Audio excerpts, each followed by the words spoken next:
Hello viewers, welcome back to my channel Alorin23. In today's video, we'll be making stitch braids with Shuku.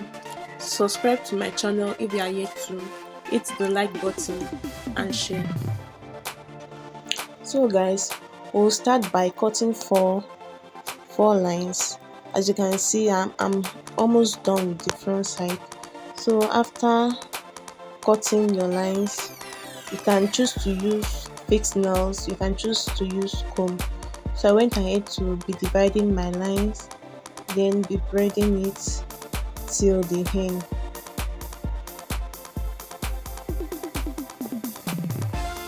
There are different ways of making stitches.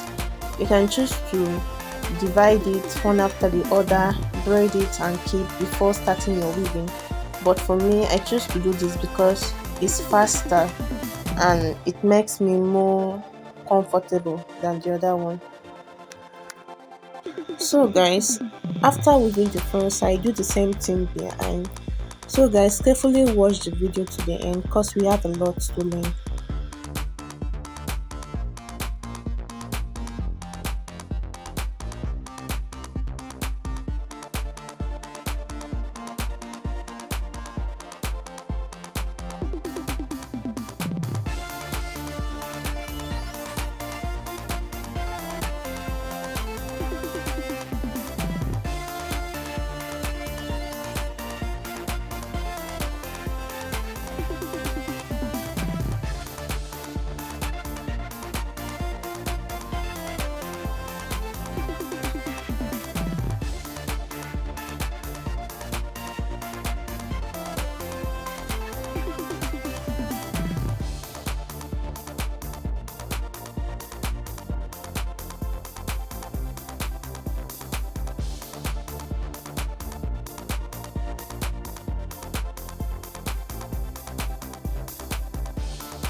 Thank you for watching this video to the end. Subscribe to my channel, like, share and comment.